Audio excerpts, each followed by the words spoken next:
Ko sakala ia, ko e tangata ia, nai hoko ko e taula eiki. Pea ko e taula eiki, ko pau ke nau whai a ngā ue ko e ko ia i he tembare. Ko e ngā ue i he tembare, o e aho ko ia, o kai ko e hange ko e aho ni ke uia tupe ke hao malanga pa ke hao malanga.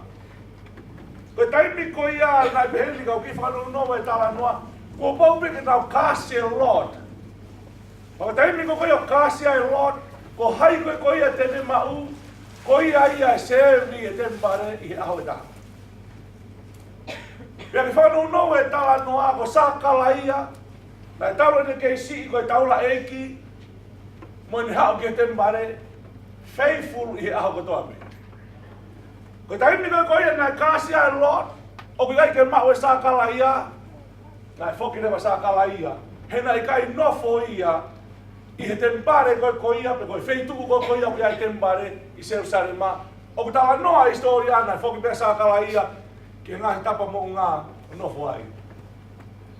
Aho ko toa pe, kau ka omai o whanau no peheni, koe teu pe sakala ia, pe alu mono hoa, koe na amana ki eno peheni, ko whena e taini, te umau ai whainga maari e, ke utauhi e tembare. Whanau no e tawa noa mehene, kei si i o hau ai eni, ko tawa noa e wholofola ko vai e sakala ia. Pera hawa sakala ia e ako e ni, pera kasi lot o mau e sakala ia. Kia te au ko e taulahi e, o e ne hau, mo ne whoki kai piki hamanaki. Hau e hene kei tala mou, aloha ke ea o matuotua, pera kono whakarea ko koe ke mahino whakatonga ko vai e sakala ia. I he tuunga koe ni, pea ko paa, pea moe hoa. Kai whaafo ke sakala ia, ai kasi lot he aho koe ni, koe ia kune mau. Ko tui ka pau e whakaukawa sakala ia, koe hānei hono uhinga.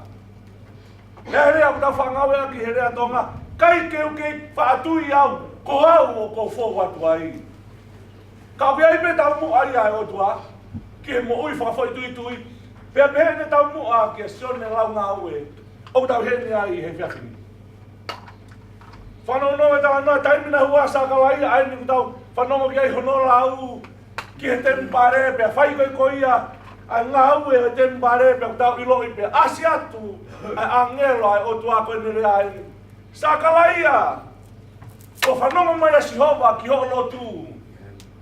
Koe whehui koe ia mahalo e lere he whakau e pehe sakala ia. Koe lotu whea whanongo mai ki a Sihova. Koe tau ene whia mo furu mo e ku lotu. Kalaske ke he ku lotu. Whaha ke o tua ngai whia mau. Where mo ngai whia mau. Koe tau tu katoa koe ni ku lahi o whia mau ki tangi ai ke o tua. Kai pehe sakala ia koe lotu whea ni. Pe talangi ke whanau no, pe talangi rewa he angelo ke sakala ia. Kono winga ke o atua tama ki o manawa. Mo ta fua e tangatani. Kono winga kua kai hake ki he hoa, kona whakatou vai au pito. Te korea maari e angelo na ni talangi. Sakala ia! E whanau ia tama, pea e whakahingoa ia ko Sione. O ku hinga e ku tau henia he aho ni ko hingoa ko ia ko Sione. Ta e tui e sakala ia pe ku tau ilo i ko toa pe. Na e talange he angelo. Ko mea ki ho tae tui te ke noa he kai te ke toi rea. Huma e taula eiki me he whale lotu. Ki tu a na e lotu e kakai. Ko e nau amanaki e reas mai alangi. Whawhau he palofi ta pea o mai ke nau whanongo mi ai. Koe ni kua huma ia, kai toi rea ia. Ka inga, o biai pe taimi o whemau ke tau whakalongolongo ai. Pea ka pohe kai te whakalongolongo, e whai o tua ngā ue, ke longo mau ai. Tau hao he ngai mea whakai ki pehe ni o kai tau tala whakatonga. E alu, ai lulu ngā ki he lulu ngā. Tai takitaha mātuku ki hono ngahi wheituu.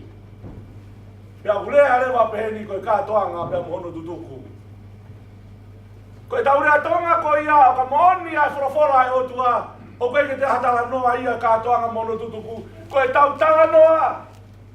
tu ke tau tala noa pe mua ke ui ai ki pepe kosione. Koe uhina koe ia i he rea whakahepe luu. Hono o mai koe ia ki he rea whakakarisi. Koe uhinga koe lea koe sione.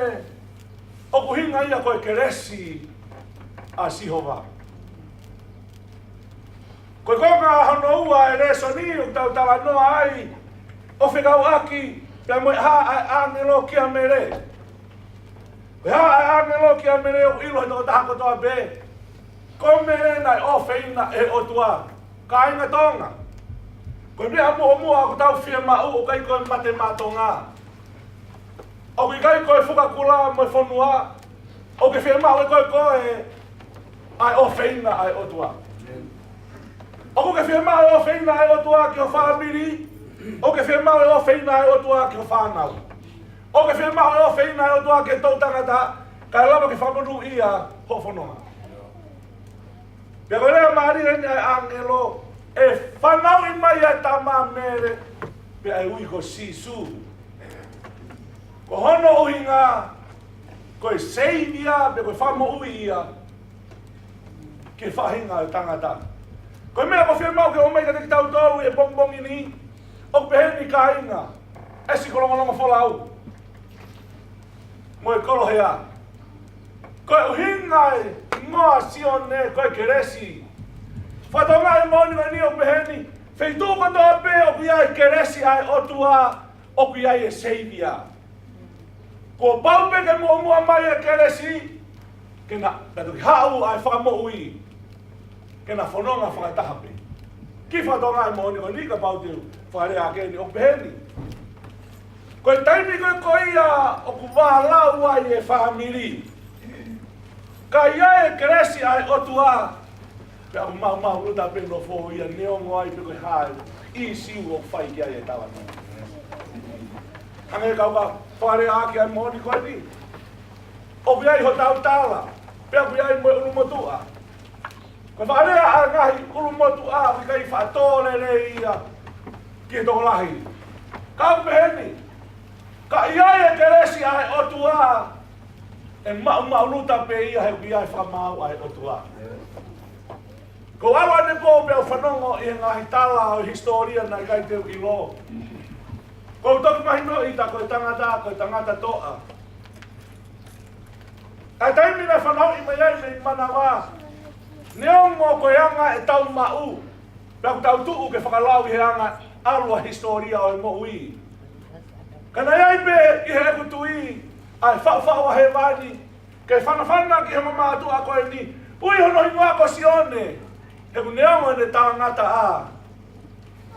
Ka koe ku kere sio kei hulu a noa bia ke sione. Neongo ai koe anga e sio ai kakai moe whanua. Koe rea ina Sihova. Koe ku kere si o kei a sione. Whanonga mai o ke tautu he pongpongini. O ku rea mai ai o tua koe ne kere si o kei a te koe pe. Pei he taki tonu ai o tua o ke taimi ko whaosi ai a sione. Pea moe o tua o tau whakamaro ai. E tau wa o mai ke ahoni. Tako hingoa o e tangata ko keresi. Pea toki hoka mai ai pe whaakau ke kinkini se whanau. He koe tau mua tangata koe ni. Taimi nā ne tari ai a sisu.